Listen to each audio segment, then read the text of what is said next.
दोस्तों बहुत बहुत स्वागत करता हूं। बीएसपी बिहार में एक बड़ा दांव खेलने जा रही है।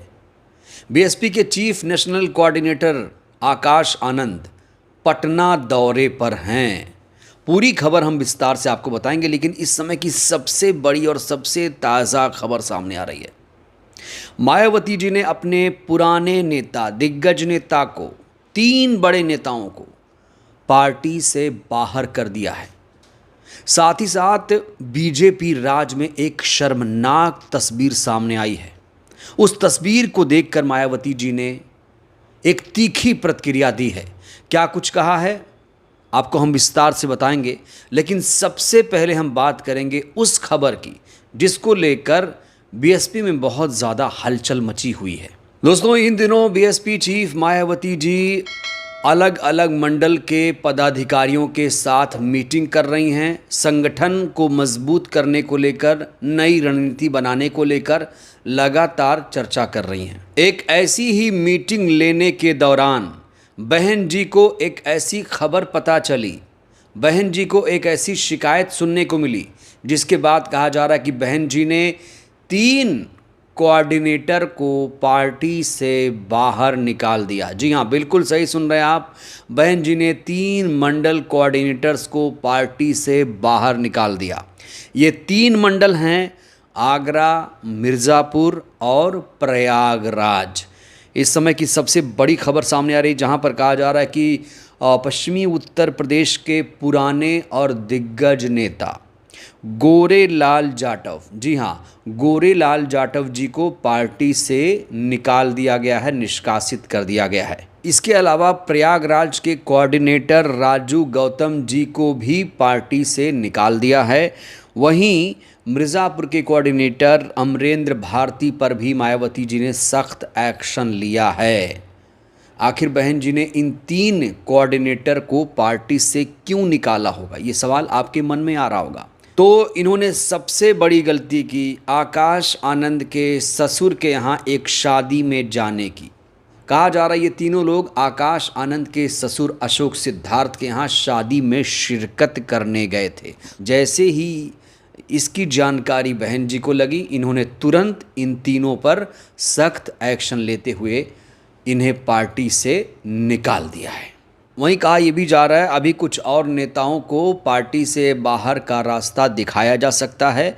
इसमें पश्चिमी उत्तर प्रदेश के कई नेताओं का नाम बताया जा रहा है। कहा जा रहा है पार्टी नेताओं को साफ कह दिया गया है कि संगठन विस्तार का काम करें और अन्य किसी के काम पर ध्यान ना दें। मनमाने तरीके से कोई बयान जारी नहीं करेगा। पार्टी गाइडलाइन अनुसार ही बयान जारी किया जाएगा। मायावती जी इस समय पंचायत चुनाव को लेकर भी काफ़ी ज़्यादा गंभीर नज़र आ रही हैं। कहा जा रहा है कि सभी को पंचायत चुनाव की तैयारियों के लिए निर्देश दे दिया गया है और पार्टी के कोऑर्डिनेटरों से कहा गया है कि वे पंचायत चुनाव की तैयारी करें और संगठन के लोगों को ही चुनाव लड़ने के लिए तैयार करें। ग्राम पंचायत से ज़िला पंचायत तक में सदस्य होने से पार्टी निचले स्तर पर मजबूत होगी। दोस्तों, आपको बता दें कि 2026 में उत्तर प्रदेश में पंचायत का चुनाव है, जिसे 2027 का सेमीफाइनल भी माना जा रहा है। और पंचायत चुनावों को लेकर बहन जी ने निर्देश दिया है कि इस चुनाव को किसी भी कीमत पर, इस चुनाव में अच्छा प्रदर्शन करना है। पार्टी मजबूती से चुनाव लड़ेगी, जिससे पार्टी निचले स्तर पर और ज़्यादा मजबूत हो पाए। दोस्तों, अब मैं आपको एक ऐसी तस्वीर दिखाने जा रहा हूं जिसे देखने के बाद आप के आंखों में आंसू आ सकता है। ये तस्वीर आप देखिए दोस्तों, ये तस्वीर बीजेपी राज्य से सामने आई है।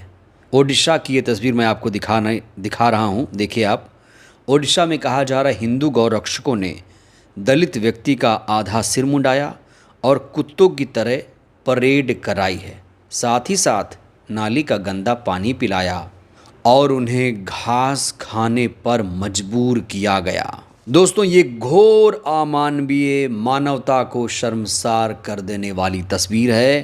कहा जा रहा है इन दोनों को घुटनों पर चलने के लिए मजबूर किया गया। ये तस्वीरें जातिवाद के घिनौने रूप को उजागर करती हैं। जो लोग कहते हैं कि जातिवाद ख़त्म हो गया है, उन्हें इन तस्वीरों को ज़रूर देखना चाहिए। इटावा की वो घटना तो आपको याद ही होगी। जहां पर यादव समाज के एक व्यक्ति को कथा नहीं करने दिया गया क्योंकि वो उच्च जाति से संबंधित नहीं रखता था। उसका भी हाल कुछ ऐसे ही किया गया जैसे ओडिशा में दलितों के साथ अमानवीय व्यवहार किया गया। दोस्तों, ये तस्वीरें बेहद हैरान कर देने वाली हैं, चिंताजनक हैं कि बीजेपी शासन में किस तरीके से बहुजन समाज के लोगों को अपमानित प्रताड़ित किया जा रहा है। इसी तस्वीर को देखकर कहा जा रहा है कि मायावती जी व्यथित हो गई। उन्होंने इस पर एक तीखी प्रतिक्रिया दी है, मैं आपको दिखाना चाहता हूं। उन्होंने ट्वीट करके लिखा है कि ओडिशा राज्य के गंजाम जिले में कुछ जातिवादी संगठनों द्वारा 2 दलित युवकों के हाथ पैर बांधकर उनकी बेरहमी से पिटाई करना, आधे सिर के बाल काटना, घुटनों पर चलने और नाले का गंदा पानी पीने को मजबूर करना, ये घोर अमानवीय कृत्य है जिसकी जितनी भी निंदा की जाए वो कम है। ओडिशा सरकार के साथ साथ केंद्र सरकार भी इस घटना को संज्ञान लेकर सभी दोषियों के खिलाफ सख्त कानूनी कार्रवाई करे ताकि इस तरह की जघन्य घटना दोबारा ना हो सके। यही सभी की मांग है।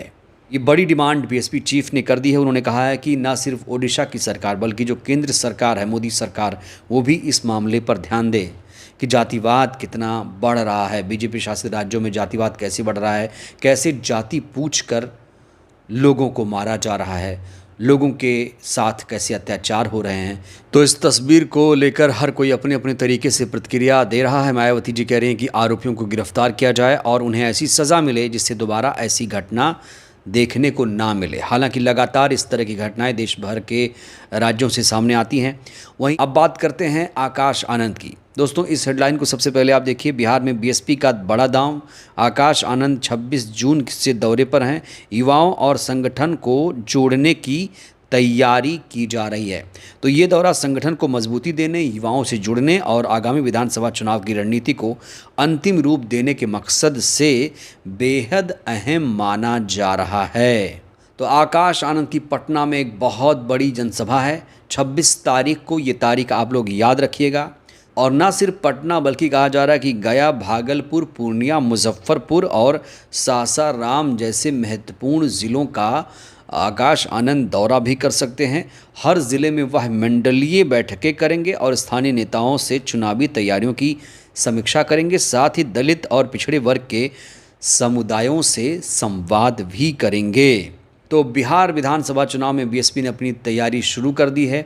और आपको बता दें कि बिहार विधानसभा चुनाव में बीएसपी ने अभी तक कोई गठबंधन नहीं किया है, वो अकेले ही चुनाव लड़ेगी।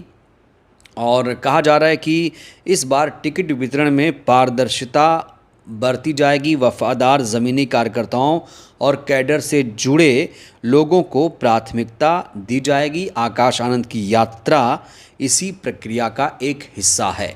तो चीफ नेशनल कोऑर्डिनेटर बनने के बाद आकाश आनंद पहली बार बिहार पहुंच रहे हैं। पटना में उनकी बड़ी जनसभा है 26 तारीख को। छत्रपति शाहू जी महाराज की जयंती के मौके पर ये कार्यक्रम रखा गया है। बेहद अहम कार्यक्रम है ये। अब देखना होगा आकाश इस मौके पर क्या कुछ कहते हैं। बहरहाल बहन जी ने जिस तरीके से 3 नेताओं को पार्टी से बाहर का रास्ता दिखाया है, इस फैसले को आप कैसे देख रहे हैं? और जो तस्वीर ओडिशा से, इटावा से सामने आई है, उसको लेकर आप लोग क्या सोचते हैं? प्रतिक्रिया दीजिए। बहुत बहुत धन्यवाद।